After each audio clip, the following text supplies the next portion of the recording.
I did it. Thinking about your traffic issues. Always about Perk. Yeah. So, Man, it's nice to have a lot of people listen to me. well, I didn't want to interrupt if you had an opening statement, but it's not. I was just going to ask on some of the Opening statement. I'm sorry. Hello, Ayla, I love you. There it is. Yeah, what are you going to say to a good dad? So three guys is going to hit on. With Liam and Melifonwu, would you expect them back by the regular season? And then Sealer, do you expect him to practice this week? I know Zay left that open. So He's got a two-parter. We'll get to the second one because I got to focus, man. Okay. So your first question was on two players. Liam and Melifonwu. Wow, this is 3, 4. Okay, so Liam. Liam is week. What is that? Regular season. I'm not going to put a timeline on it. And I wouldn't bet against, arguably as tough of a player as I've been around. He's played in football games that a majority of players that I've coached wouldn't be able to. So I'm feeling good about an unknown timeline because of the player, but I don't. It's not like a season ender or anything like that. Now, Iffy was the next, right? I would say it's nothing that I'm worried about, and it's rooted in a good amount of preventative nature. Cool. Then what else we got? If you and him have talked Take a about nap after you, dude. if he's going to practice and what you're able to share from those conversations. So yeah, he's gonna play football. He's an absolute stud. Excited for every day that he's on our team and him participating with the team. I expecting him to play football, and I don't do it out of any disrespect, but I don't articulate on and proliferate. There we go. On business, because that's an opportunity cost. It takes my focus away from football, and that would be bad leadership, my friend. Mike, this normally wouldn't be a question I would ask, but given how YOLO. Given how Minka Fitzpatrick left here, I wondered at the time of the trade, and I still wonder, did the organization reach out to him either directly or indirectly with the Steelers' approval to see how he would feel about coming back to Miami?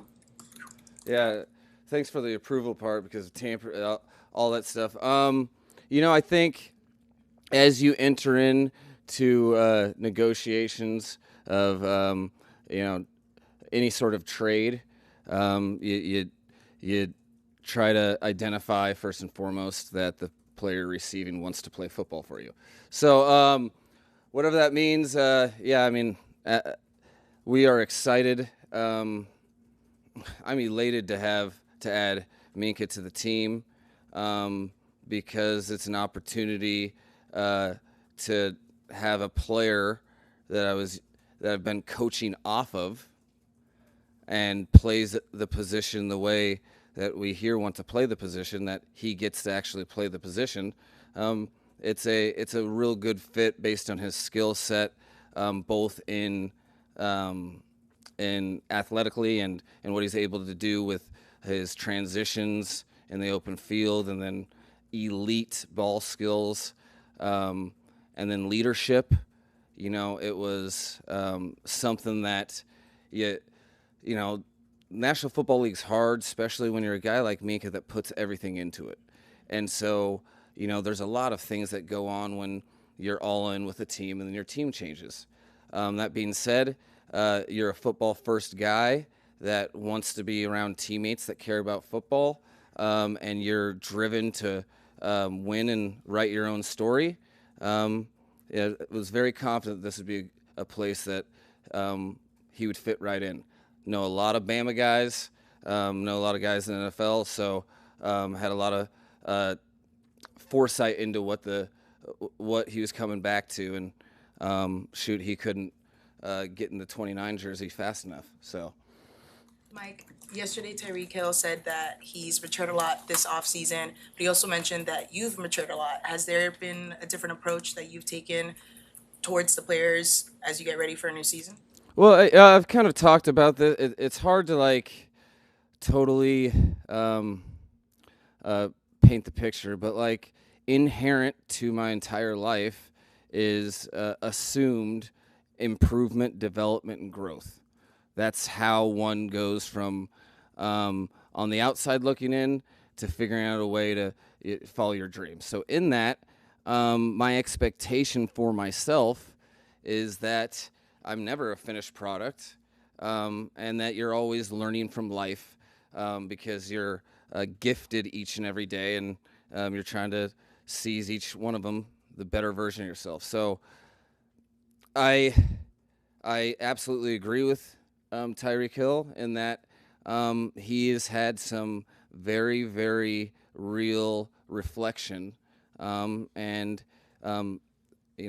up until this point, today, all he's shown me is relentless commitment to, dictating the conversation moving forward based on being who he wants to be as a father and a leader of the team. Myself, I can't expect players to develop. For me, I don't see a world where I can reliably expect people to develop if I'm not developing myself. So I don't results don't, regardless winning season, losing season, my expectation is that the team is getting a better version of myself, and I demand a steady evolution for everybody involved, including the fan base and you sweet reporters. Adding Minka and deleting Jalen impact what you Trying to go headline on me, huh? Nah. Let's go. Let's go. How does it impact what you have in the secondary? I'm not giving you anything. So here's the thing with human beings. Each and every one, like fingerprints, are unique. So you change any sort of combination, and it's going to be different. I think Jalen Ramsey's a Steeler. I like to talk about Dolphins. Minka Fitzpatrick's a Dolphin. I'm super pumped about his specific skill set and what motivates him and how he can affect his teammates. Everything, right, wrong, or indifferent, is pretty consistent with me. My devotion to do the best thing for the team will never change. We are trying to win football games, and each and every day we are trying to earn the right to be in that win column. And we have a lot of lunch pail, day by day, hour by hour, meeting by meeting, practice by practice, to have our say in the results. But until then, we are busy at work. What did Tua tell you about Lincoln? He told me his first on-field impression, which was hilarious. As a freshman, they're running gassers at the end of the practice, and they're gutted. And as a freshman, you have a bunch of peers, upperclassmen, that you're trying to prove yourself towards, and then Minka, just this silent dude in meeting rooms, just all of a sudden blacks out, starts talking about overtime and talking all sorts of not a bad word, but stuff, Ayla. All sorts of that, and pushing his entire team. And Tua was like, who's this psychopath? I fear him. First day on the job. Before any practice, before you got a condition, you got to see where people are at. And it took one team moment for him to feel his impact. So that was a cool story, because it was like one of his first memories as a college football participant. They weren't playing football. It was just conditioning. But I think it speaks to the type of impact that a player who reserves his work. He's a soft-spoken guy, but he plays the game the way we envision playing it. Still looking to add one of the top remaining free agent cornerbacks? Are we resisting getting better? We are not resisting getting better, but the key part of any sort of roster addition, subtraction, anything is getting better. I understand completely. There's a lot of tweets, words, articles for people that care about the Dolphins about a position that it will never change. If you have youth at a position that's developing and you're developing it and you have confidence in it, you're going to have confidence in it before the people that haven't seen it do. So we're confident in the group. That being said, not closing the door for anything. There's multiple players we talk about each and every day.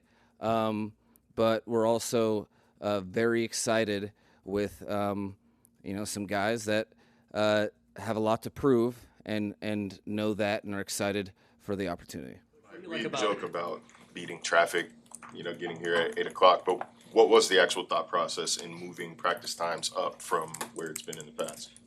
I was bored. No, there's a lot of reasons that are very specific to this particular team and this particular training camp. You get used to a ramp up period in reps and stuff, and being able to do that, and really in the most vulnerable portion of camp, try to minimize some soft tissue a little bit, maybe avoid some some days where you're having to stop practice in the middle of things and go from grass cleats onto turf, weather stuff. And then, we also have some challenging things that I'm factoring in moving forward in the, within the preseason, where you have, we're going on the road and spending some time away and have some joint practices and, several competitive physical practices and games in a 10-day period. So we need all hands on deck. And then, by that point where we've gone on the road and we come back to Florida, we'll adjust the time, keep things fresh, and compete against the heat as we always do. So a lot of things at play. It was very, very thought out, and I'm excited for the lack of traffic. You're welcome. What do you like about Daniel Brunskill, and how valuable is that experience that he has playing with you for 4 years back in San Francisco? Yeah, no, it's cool to have relationships with players where you're fortunate enough to really see the whole journey. And with Brunskill in particular, I remember watching. What was it? There was a league that he was playing in that wasn't college and it wasn't the NFL, and it escapes me right now, but don't judge me. And I got to watch him, be a new guy on the team and earn a roster spot, and with nothing promised, and then to watch him develop his game so that he could start in the National Football League and have a real career at several positions. It's cool to add a guy that you get to be a part of the process. So what we're getting is a guy that not only helps the offensive line but helps the whole team, and that the more guys you add that are really focused on being a part of a winning football team and prioritize that over everything else, that the strength of the masses is real. And I know one thing from Dan Brunskill is the dude's going to be over prepared, competitive.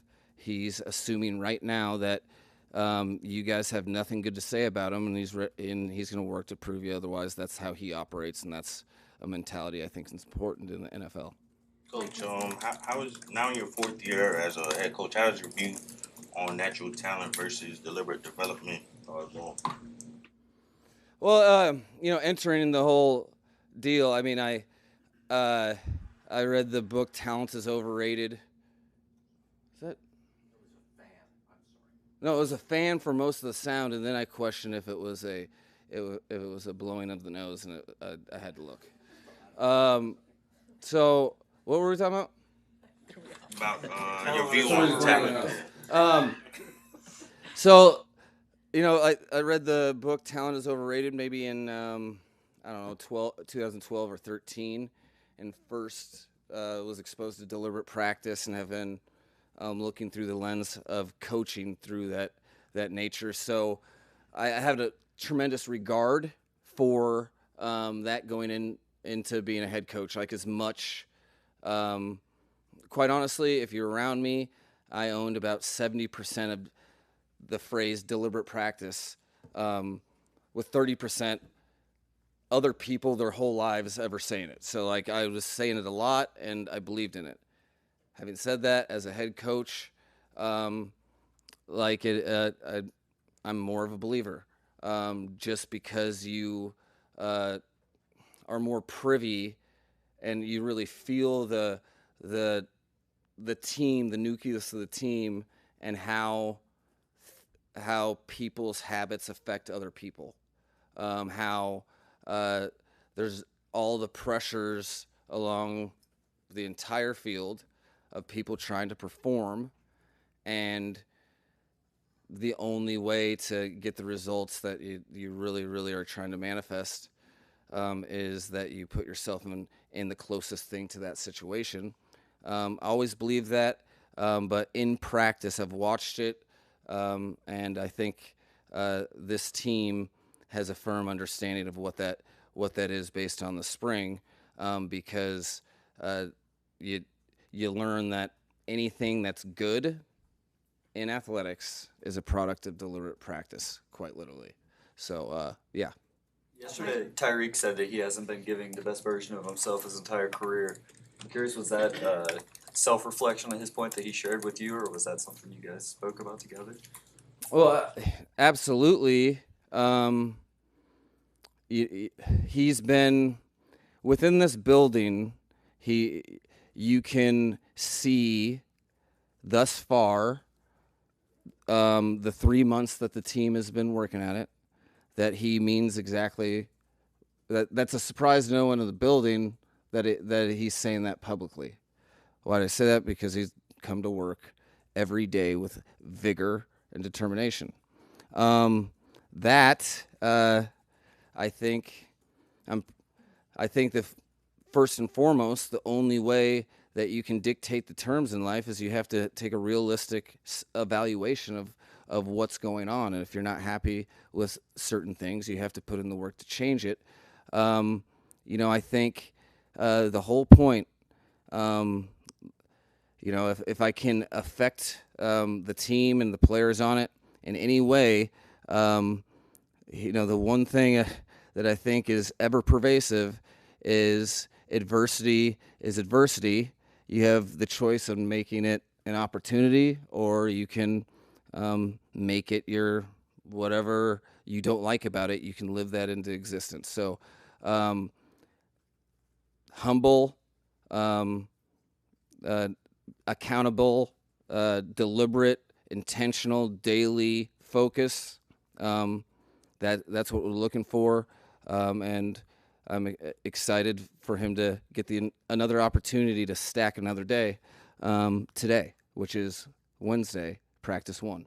What were your initial thoughts about the addition of Darren Waller, and why will we start the season with the I had a lot of positive thoughts. I was very happy, just because I feel like I know a lot more. I feel like I know a lot about Darren based on my relationship with Frank and how big a part they played in each other's careers. And I know one thing. The life is not about avoiding trauma or problems, and I think the opportunity to have a player that is hungry, that is healthy in mind, body, and spirit, and wants to do something for reasons that are appropriate based on he has had time to reflect. I couldn't be happier to have a guy that just walks in the day or walks in the door as a daily inspiration, because a lot of people have problems. Typically, people that he's shared problems with we're not talking about in a press conference. There's a lot of people hide from things. He doesn't. He's already built relationships within the team, which doesn't surprise me. And I was pumped that the Miami Dolphins had the opportunity for him to put the finishing touches on his career here. Have more of a bunker mentality than previous teams. When Bradley Chubb and Alec Ingold talked yesterday, Chubb shared the "what they talk, we do" thing that he said you told them. Alec Ingold said, "I don't give a bleep what other people think." Is there more of a bunker mentality with this team, and does that matter in wins and losses? No, I think there's clarity and people really caring, and you have a team that minus the last game of the season, finishes in a very frustrating season, 6-2. And I think I tried my best to paint a clear picture of what their expectations should be on what the stuff they're going to hear until we play games again. And when instead of fighting stuff that's based on stuff you can't control, understanding that the only thing we can do is the daily investment into each other, there's just supreme clarity of focus of what matters and what doesn't, I think. And you want to avoid stuff a lot, and it sucks when teams have to learn lessons, unless those it just sucks even more if those lessons are in vain. Okay, what can you do? Well, you can learn from lessons. We're over talking, because what is there to talk about? We have to do work, and it's about today. And what does that mean? It means today we give ourselves an opportunity to build upon the last time we practiced the whole off season, and maybe set ourselves up for the opportunity of something cool to improve upon the next day. But beyond that, I think it's maturity. The leaders are wise, and they're driven to do stuff today that everybody's very well versed in. No one's going to care about what we do today. And I think there's power in understanding the realities of the world we live in. And I'm thankful that for guys like Bradley Chubb and Alec Ingold, that's why you're in it, because they're trying to affect change, and everything they're telling you, it's because they believe with their soul. And we got a lot of purposeful people. We'll see what happens. If you guys have to buy tickets, I'd buy a ticket for practice. It'll be fun. Dolphins have one of the youngest rosters in the NFL last year. Dolphins had one of the oldest rosters in the NFL. How do you navigate the change? Well, I guess it's by nature what my job is, in that I am adjusting. I don't try to hammer. I'm not like hammering home, all right, this is who I am. I'm not going to care about the listener, and adjust. I'm always adjusting to the listener, because my job is to reach the listener and produce the best product. There's different conversations when your team's overall average age changes, but a conversation needs to be had with both parties regardless. It's just a different conversation. I think you have to be very aware of your audience to give them the proper leadership, know what to focus on, and know what they don't need to hear or is too much. So it's been an exciting process because I think we have a lot of young guys that are embracing the tutelage from the older veterans, and there's a team component of recognition of, hey, I don't care how it happens. If everybody gets better, we're all closer to what we're trying to do anyway. Mike, you talked about sucks to learn lessons, but worse in vain. What going into year 4? What is there one or two you learned from the last year or two that stand out that you're carrying into this season? Well,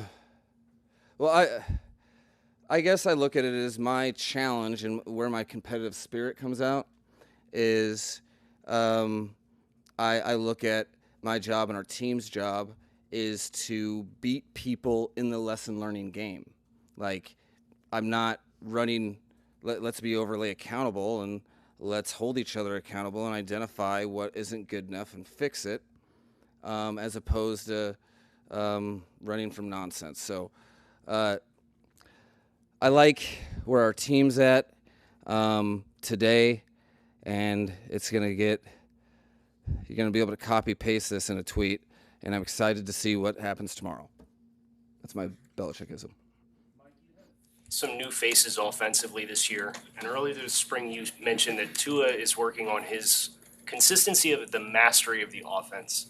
In your mind, how do you walk the line of balancing those two things, and how can those two dynamics help one another? Well, it's an interesting question because the hardest part in developing, rapport with a receiver and a quarterback, for instance. All right, you have a route that's run, a throw, and it's incomplete. Well, it's the why is that incomplete. If you don't establish the why, well, the quarterback's going to change what he did, the receiver will change what he did, and you won't have connectivity. You need to know, and you have an understanding of the whys of everything. Once you establish that, then you can get into the finer nuances of tailoring your game to this specific player. For Tua, who has unbelievable ball placement, he can, get more confident throwing lower to one guy, higher to another, and feeling a guy's body movement and all of that. But you have to start, the tricky part is not overcorrecting on both sides by result. You have to have a coaching staff and players that understand what you're asking of them, so that when there's failure, there's not overcorrection in the wrong way, and that comes with trust and guys getting used to. I really don't get upset if there's an incompletion on day one. I get upset if guys weren't prepared to execute the play and no one got the look to even see if it was completion or incompletion. So I think that is, you just hit a nail on something that you can extrapolate that to all units that are working together in football. You have 11 people trying to work as one, and in that process, you can't just be result based. You have to dig a little deeper. Being put on the pup list? What led to Waller being put on the pup list? Well, you didn't know my standard procedure for out of retirement players. But you're trying to be responsible. There's no gravity to it. It's just that this is a very well-conditioned athlete who's in great shape. There's a 0 to 60 element in science in general that you try to avoid. And so being preventative and responsible as he gets his feet wet. That was our motivation, and excited to not be mad at myself on day 2 when I was like, what am I doing? Thank you guys. Thank you.